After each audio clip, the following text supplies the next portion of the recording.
Inside a church, where the divine oracle ceremony was being held, a ritual for 14-year-olds to discover their innate talent, lest Albion knelt before the priest.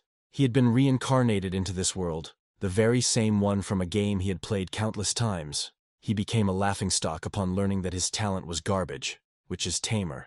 Gad Albion, his father, couldn't believe their renowned bloodline of elite swordsmen over generations could produce a trash non-combatant like Lest. Disgusted, he turned to leave, declaring that Lest was not worthy of bearing the Albion name. The family's twin prodigies, Edward and Sidward, found their path to glory even easier now that their younger brother was such a failure. The priest attempted to reassure Lest, saying there must be a purpose behind his unusual skill. At that moment, memories from his previous life surfaced. He recalled that Lest Albion was a character from the game Symphonia of Sword and Sorcery. In that story, Lest is a villain who's eventually killed by the Demon King's forces.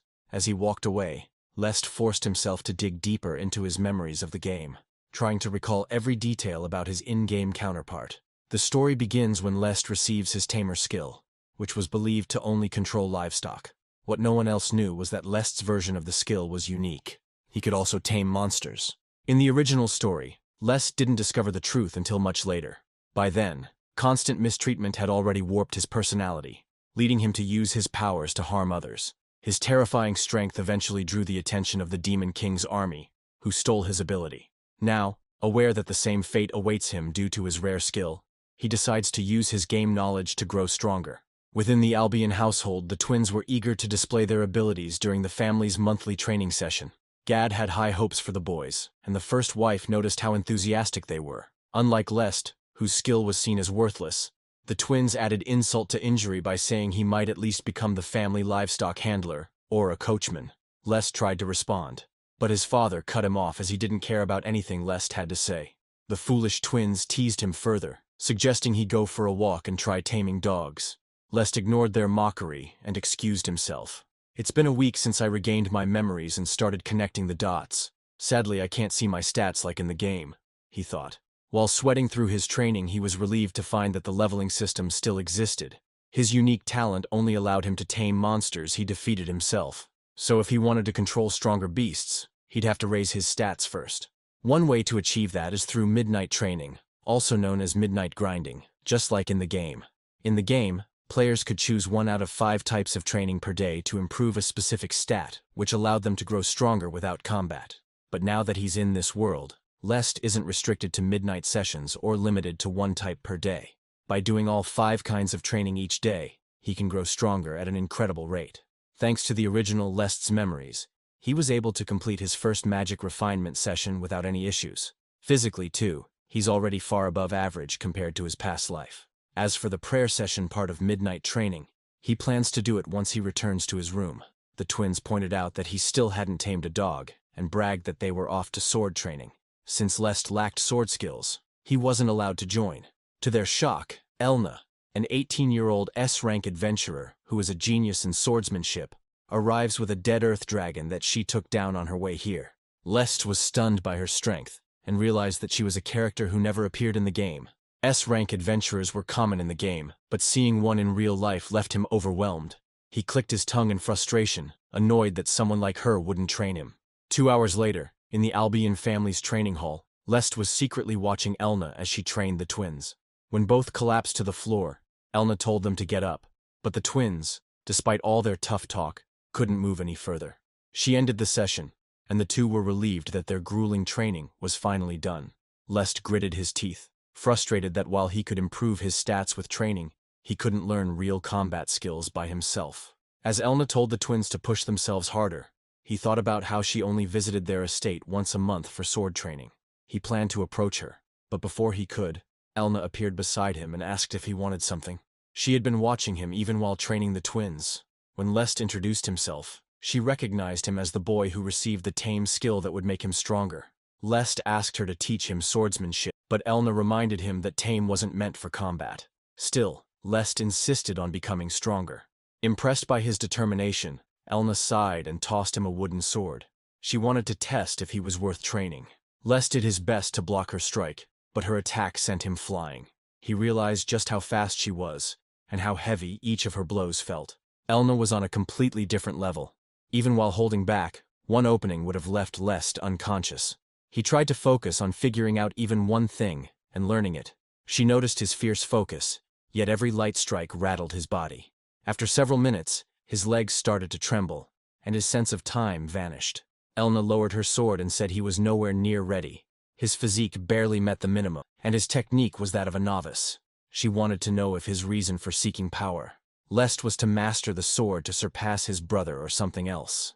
Less confidently, he stated he wanted to win against fate itself, which caught her attention, and she agreed to train him within 30 minutes after she trained the twins. However, if she caught him slacking even a little, she would stop training him. Lest gladly accepted her condition and respectfully bowed his head. Elna offered him the wooden practice sword with a smile. Since she only came once a month, she taught him how to grip the sword properly. 2 months passed. It was now the 3rd session of Lest's formal training under Elna. As they clashed swords, it was noticeable that he improved a bit. However, his movements were getting predictable, and Elna knew that his next move was for a thrust. To her surprise, Lest ducked and swung his sword upward. He then swiftly moved behind her, which was quickly noticed by her. She advised him that backing off without following through was a mistake. Lest knew it wouldn't work against her if he did the follow-up attack, but since he learned a finishing move during his training on his own by exceeding his limit, he tried to use it. It is a single strike that boosts sword speed and power, a flash step. This sudden move surprised her, but she easily dodged it, making him lose grip of the sword. Elna gave him a light bonk on the head. After a full month of intense solo training, Lest believed he had improved, but the gap between them was still huge. In contrast to his own thoughts, Elna was stunned by his progress. In just 2 months of learning swordsmanship, he had already caught up to his brothers, who had been training for 6. Despite knowing he was pouring in blood and sweat, she still found it hard to understand. The last move he used was a technique only those with sword skills were supposed to perform. Even with natural talent, mastering that kind of move typically took at least a year. Yet somehow, Lest pulled it off in 2 months. Lest suggested they continue their training, and she agreed.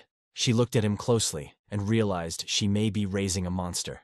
Another month and a half passed, and Lest felt nothing but gratitude toward his exceptional mentor. So far, everything was going well, as long as he avoided the protagonist or any characters who would eventually become his enemies. For now, he was fine. He nearly spat out his tea upon hearing that the second princess, Charlotte, was visiting their estate. Charlotte von Feeney was one of the main heroines in the game, and also one of his biggest death flags. In the game, she was portrayed as the ideal princess, curious about the world and quick to make friends. She was kind-hearted and treated everyone with respect, regardless of their status. Although gifted with incredible talent, she constantly trained to protect her people. Because of her strong moral compass, she couldn't tolerate Lest's past actions that caused harm to others. Midway through the story, she joins the protagonist to stop a rampaging Lest. That confrontation leads to Lest being killed by a demon lord executive. They weren't supposed to meet this early in the story, so Lest became suspicious. When he heard that Charlotte had learned from Elna about a talented swordsman around her age living in the Albion household and wanted to meet him, he realized why the story's path had changed. It all started with his involvement with Elna, who happened to be close to Charlotte. With that, he became certain that Charlotte had taken an interest in him. On the other hand, the twins were convinced that Princess Charlotte was interested in one of them. They couldn't believe that even though their mentor Elna was strict, she might have been bragging about them behind their backs. 2 weeks passed, and the day of Princess Charlotte's visit to the Albion estate arrived. While the twins waited by the staircase, Lest sat nervously on a sofa, uneasy that the day had finally come. If he could help it, he would rather avoid meeting someone tied to his death flag. But because it was a royal visit, he couldn't leave without permission. Fortunately, the twins yelled at him, telling him to get lost. Since they were sure the princess had no interest in him, they urged him to leave the estate. Grateful for the excuse, Lest stood up and quietly made his exit. While thinking of a place to pass the time during Charlotte's stay, he came up with the idea to train by battling monsters. To fully use his taming ability, he needed to defeat monsters and make them his subordinates. The Arst forest within their territory crossed his mind, but because entering was forbidden until one enrolled in the Royal Academy, he quickly dismissed the thought. Princess Charlotte arrived and received a warm welcome from the Albion family. The twins were captivated by her beauty, and Gad mentioned that she had recently acquired the Holy Sword Princess skill 2 months ago. The twins were stunned. This skill was top tier, greatly enhancing both holy magic and swordsmanship. It even surpassed their older brother's Sword Saint skill from the academy. Their interest in her grew even more, When Princess Charlotte expressed interest in seeing them spar, they eagerly agreed. They clashed swords with full effort, hoping to impress her. But since she knew they had received their skills over half a year ago, she wasn't impressed by their current level. Seeing the princess wasn't interested in their battle, the two decided to show how amazing they were by doing real combat. They would demonstrate their skills by fighting monsters in their arsed forest. While one of the twins contemplated using his empty brain, the other twin assured her they would protect her. In reality, the forest was off limits, and they had never been there before. But because their father had directly ordered them to win the princess's favor, this was their trump card. Though unsure at first, the princess eventually agreed. As they entered the forest, they noticed how dim it was, despite it being daytime. Princess Charlotte realized they had a younger brother, and asked where he was. The twins explained it was Lest, and dismissed him as unworthy of her interest because he was merely a tamer. Charlotte remained curious about Lest, but before she could ask more, the maid Estella alerted them to an E-rank gray wolf up ahead. The twins quickly drew their swords and took down the beast, but their tired breathing after the fight made Charlotte doubt they were the ones she was hoping to meet. Estella warned them the wind had shifted and the atmosphere felt strange, urging them to return. Charlotte agreed, but the twins insisted on continuing to impress her. To their shock, a C-rank gale wolf, an extremely dangerous creature, appeared in front of them. The beast opened its jaws to attack, but Estella quickly stepped in to protect the twins. She ordered them to take the princess and retreat, and they followed her command. Then, another gale wolf appeared. The twins froze in fear, while Charlotte urged them to get ready for battle. Even as they tried, their attacks were deflected. The gale wolf slammed into them with its head, throwing them backward. Charlotte realized she had no choice but to fight. She dodged the wolf's charge, hoping to hold out until Estella returned. But when the beast growled at her, she dropped her sword. She was stunned. It could use wind magic. Charlotte tried to cast her holy magic, but before she could finish, the wolf lunged at her. Just as she thought it was the end, a sudden strike made the wolf flinch. When she opened her eyes, she was surprised to see a man standing before her, and asked who he was. Lest looked at her, and said he was just a passerby. A few minutes earlier, Lest had been training when he noticed the group heading into Arsed Forest. He couldn't believe the reckless twins were actually entering the forbidden area just to impress someone. He followed them carefully, knowing that if the princess died to a powerful monster, the Albion family could be held responsible and face execution. Now he felt a sense of relief for managing to stop that outcome by stepping in and saving her. He hadn't planned to meet Charlotte yet, but given the situation, he introduced himself as just a wandering commoner, and said they could talk later. Facing a C-rank monster with wind magic was no easy task, and he figured he only had about a 40% chance of winning. Still, thanks to his knowledge from the game, he had a shot. The gale wolf lunged with its paw, but Lest dodged with quick movements.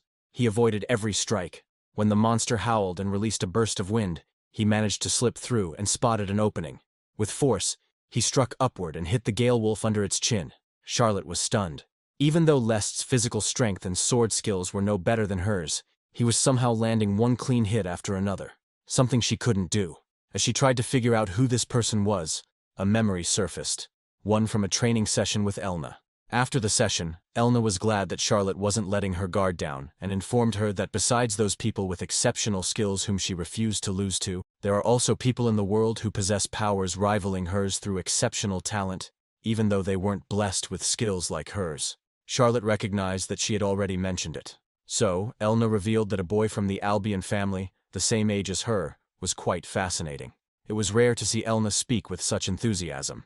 When Charlotte stared at her silently, Elna cleared her and suggested meeting him if she was curious, certain that the boy would be a strong source of motivation.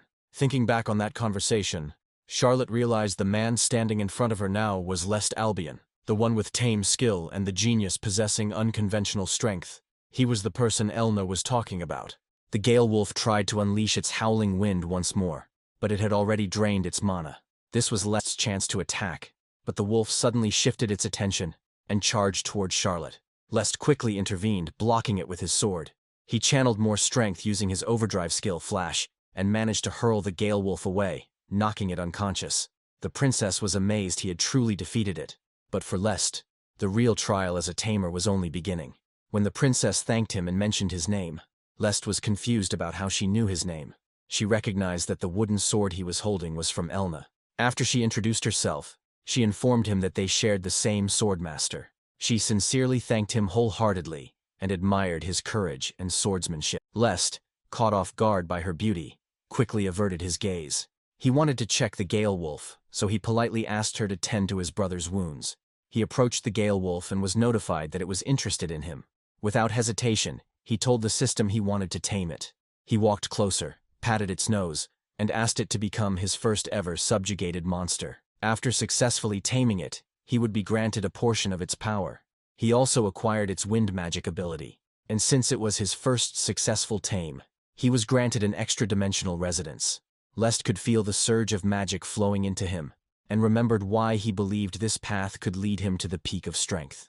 The tame skill didn't just let him subjugate monsters, it also allowed him to absorb their physical strength and magical abilities. In the game, Lest was consumed by this power and ended up losing everything. But in this world, he's different. He trained tirelessly to overcome his flaws and sharpen his swordsmanship. With these strengths, his goal is to tame even stronger monsters and rise to become the strongest. He named the Gale Wolf Gorel, and Gorel appeared pleased. Since Lest didn't want anyone to know about Gorel, he used his new ability, the extra-dimensional residence, and had Gorel enter it. Shortly after, Estella arrived, clearly worried about the princess. She was relieved to see Charlotte unharmed, but was stunned to hear that another Gale Wolf had appeared and was defeated by Lest, a tamer. Estella, a high-ranking sea-level warrior, had taken a while to bring one down herself, yet Lest had managed it much faster. To clear up her doubts, Charlotte confirmed she had witnessed everything herself and asked Lest if she was correct. Lest confirmed it and elaborated to Estella that even though it was a dangerous battle, he managed to repel the Gale Wolf. Estella thanked him respectfully, but as soon as she realized Lest had called her by name, she paused and asked whether they had already been introduced. Lest panicked for a moment, but the princess quickly stepped in, saying that Lest must have overheard her calling Estella's name earlier. Lest didn't want to repeat his carelessness when meeting characters from the game again, so he carried one of the twins, suggesting leaving the forest. When they arrived at the mansion, the maids were alarmed to see the bruises on their bodies. Lest quickly ordered them to treat the princess and his twin brothers. The maids rushed inside, and once the twins were placed on the sofa, Gad immediately questioned whether Lest had caused the injuries. Since Lest appeared unharmed while the others were hurt, Gad demanded an explanation. Charlotte stepped in, explaining that Lest was the one who saved her life. Estella then explained everything from the beginning and asked if Gad al-Bayan had truly allowed children to roam into a forest filled with dangerous monsters. Gad firmly denied the accusation, but Estella followed up by asking if he understood the weight of his duties as the head of the household, especially since the princess's life was put at risk. Gad had no words in response. Charlotte sighed and clarified that she didn't intend to blame him. After all, Lest had saved her life by defeating the Gale Wolf on his own. Though Gad struggled to believe that Lest could take down a C-ranked monster alone, Charlotte announced she would rest for now. Before leaving, she told Lest to give her a proper greeting later. Gad stood frozen, muttering in disbelief that his worthless son had supposedly defeated the Gale Wolf, while Lest silently stared back at him.